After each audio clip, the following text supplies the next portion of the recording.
सदगुरु Jaggi Vasudev ji,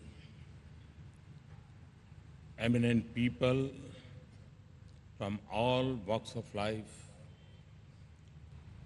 distinguished yogis, guests from India and abroad, ladies and gentlemen, Ungal Yellarokkam Yanna Udaya Anabban Vanakkam. My loving greetings to all. It is my honor to be here in this august gathering, that too on the auspicious occasion of Mahashivratri. There are many festivals, but this one is prefixed with Maha. Indeed, there are many devas, but only one Mahadeva.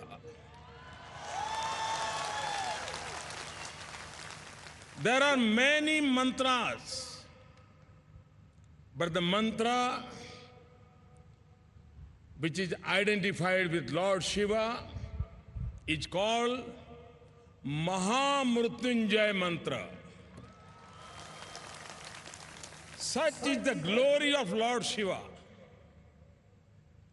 Mahashivratri symbolizes a union of divinity with a purpose of overcoming darkness and injustice.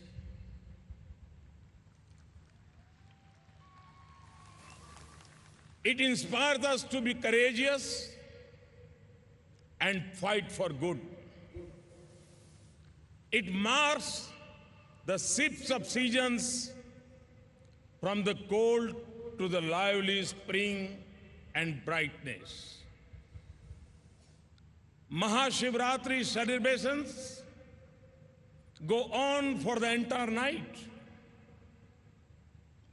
This symbolizes a spirit of vigilance that we have to protect nature and mold our activities in sync with our ecological surroundings.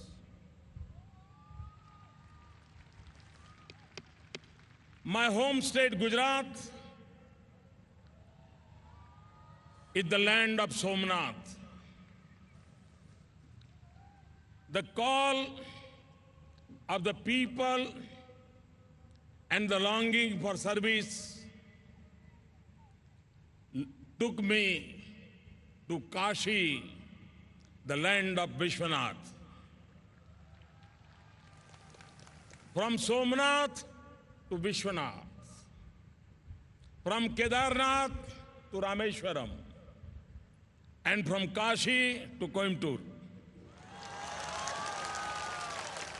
where we have gathered, Lord Shiva is everywhere. Like crores of Indians across the length and breadth of the nation, I too feel delighted to be a part of celebration of Mahashivratri. And we are merely drops in the ocean. Through centuries, there have lived countless devotees in every age and time. They came from different places. Their languages may have been different, but their longing for the divine is always the same.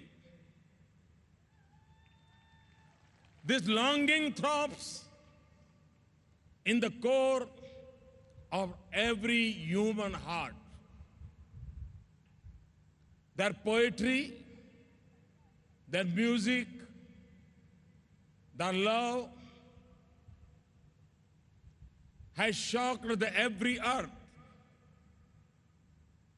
Standing here before this 112 feet face of Adi Yogi and the Yogeshwar Linga, we are experiencing a colossal presence enveloping everyone in this space. In the times to come, the place where we have gathered is going to be a source of inspiration for all, a place to immerse oneself and discover truth.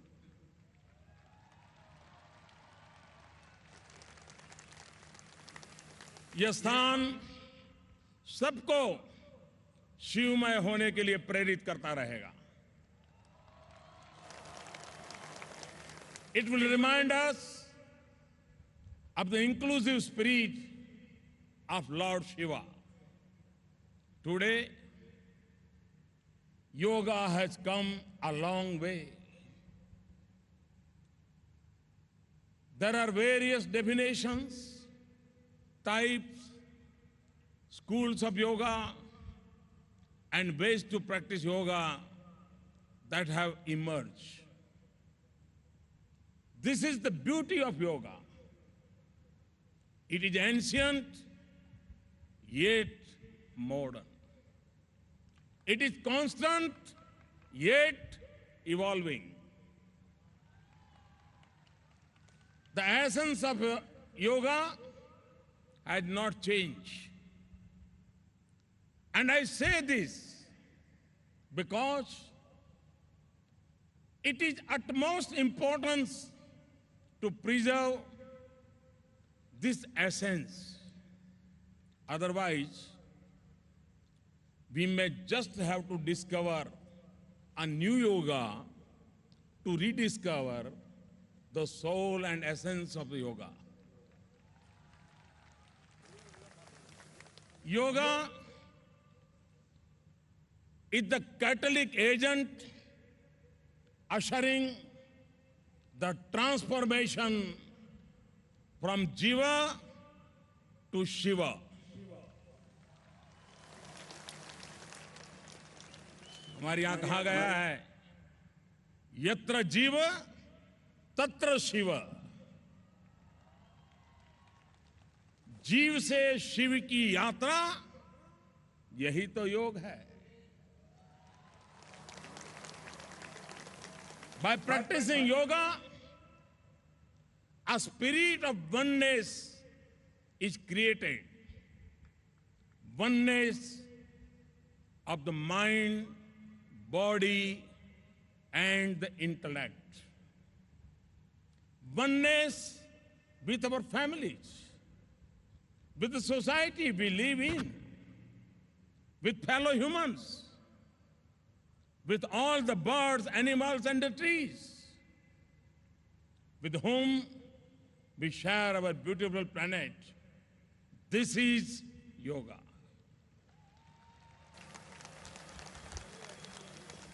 Yoga is the journey from me to we.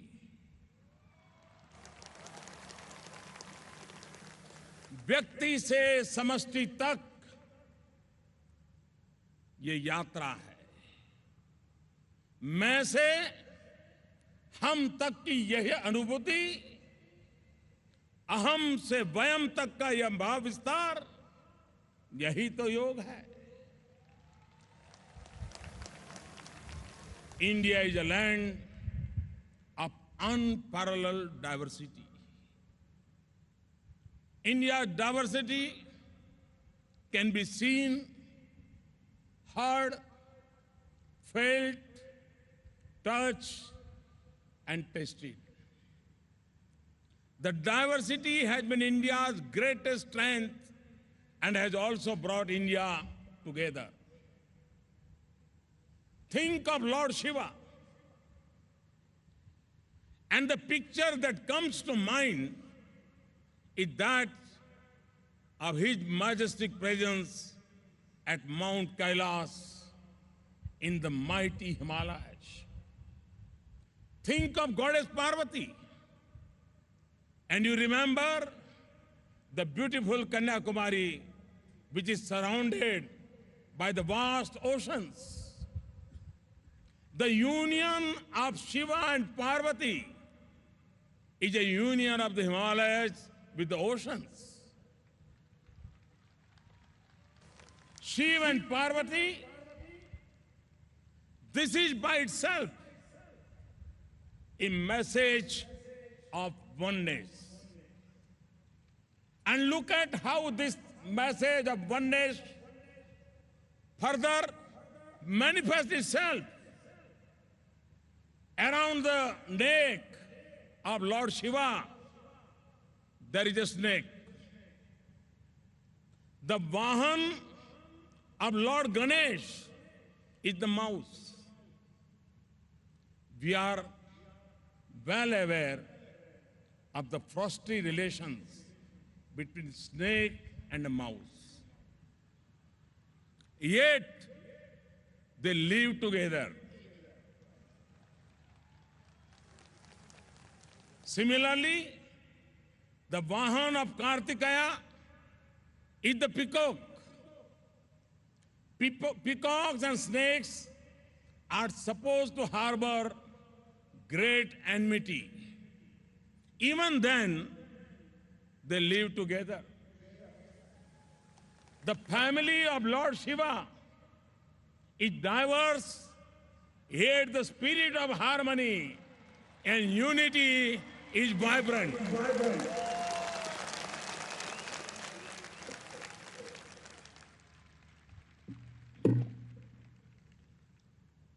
Diversity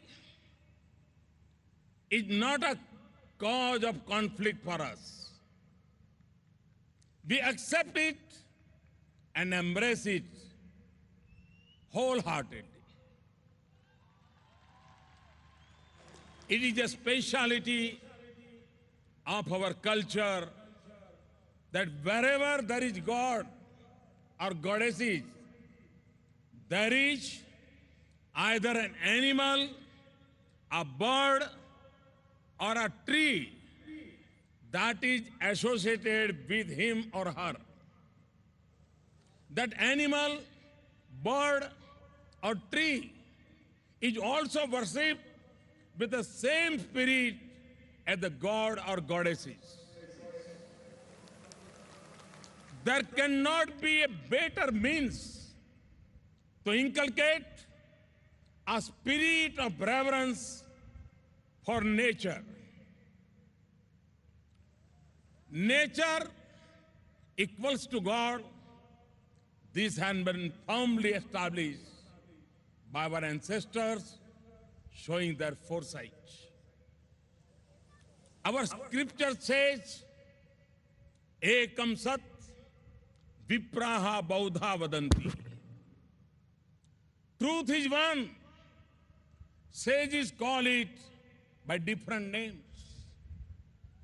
We have been living these virtues since our childhood. And that is why compassion, kindness, brotherhood, and harmony are naturally a part of us. There are values we have seen our ancestors live and die for. These are virtues that have kept the Indian civilization alive for centuries. Our minds should always be open to new thoughts and ideas from all sides. Unfortunately, there are a select few who, in order to hide their own ignorance, take a very rigid view and destroy any scope of welcoming new thoughts and experiences. The same way, rejecting an idea just because it is ancient can be potentially harmful. It is essential to analyze it, understand it, and try to take it to the new generation in a manner in which they understand best. The progress of humanity is incomplete without the empowerment of women.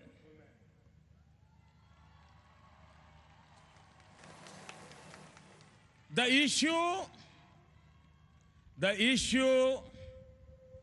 is no longer women development, but it is women-led development.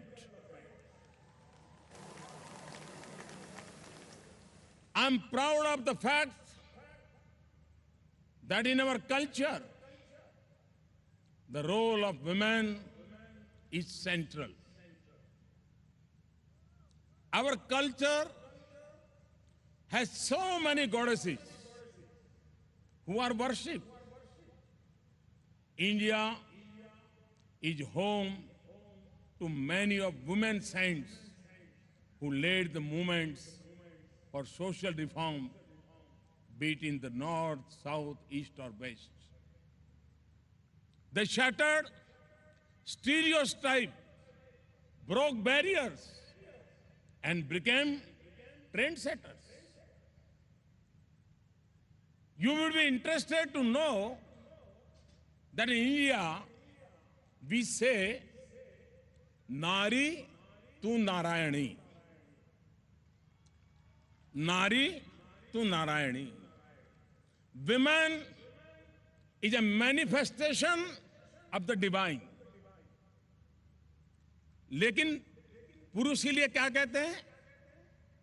For man we say, नर तू करनी करे तो नारायण हो जाए.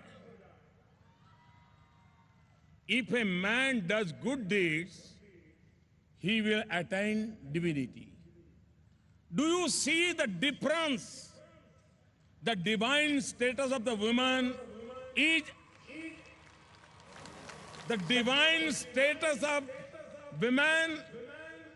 unconditional. Nari to Narayani. Whereas for man, it is conditional. He can earn it after good deeds. That is also why perhaps Sadhguru insists that one take the oath of being a mother to the world.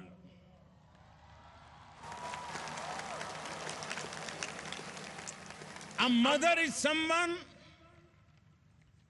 who is unconditioned ally inclusive. The changing lifestyles of the 21st century have brought their own set of challenges. Lifestyle-related ailments, stress-related disease are becoming more and more common. The communicable ailments can be controlled. But what about the non-communicable ones? It gives me immense sadness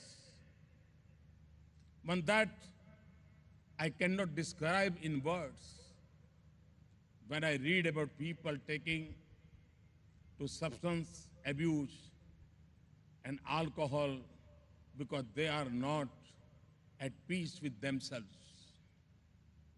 Today, the whole world wants peace. Not just peace from wars and conflict, but peace of the mind. The burden of stress takes a heavy toll, and one of the sharpest weapons to overcome stress is yoga.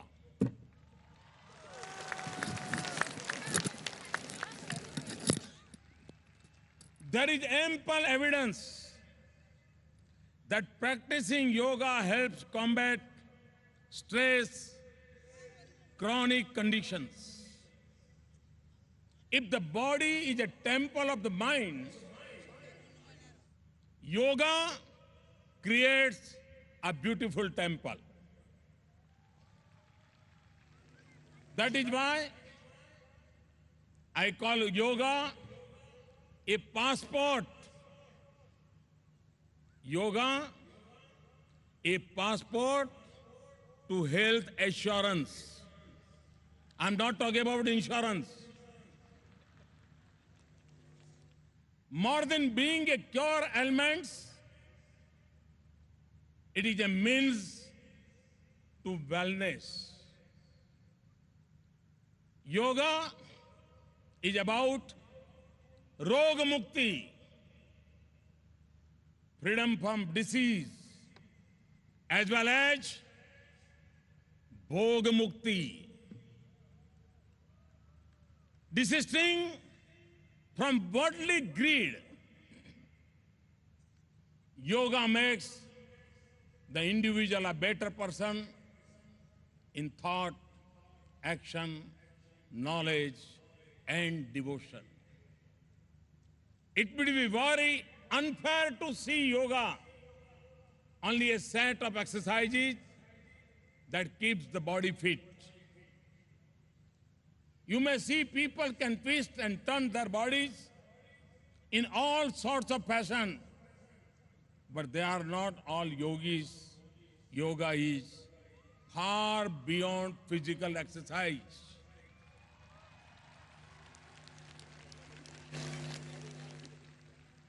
Through yoga, we will create a new yuga, a yuga of togetherness and harmony. When India mooted the idea of the International Yoga Day at the United Nations, it was received with open arms. The world celebrated both the Yoga Day, 21st June 2015 and 2016, with great fervor. Be it Korea or Canada, Sweden or South Africa, in every part of the world, the rays of the sun were welcomed by yogis engaged in the practice of yoga. The coming together of so many nations to mark the International Day of Yoga shows the real essence of yoga, togetherness. Yoga has the potential to herald in a new yuga, a new era, a yuga of peace, compassion, brotherhood, and all-round progress of the human race. One truly remarkable thing that Sadhguru has done is, he has made yogis out of ordinary common people.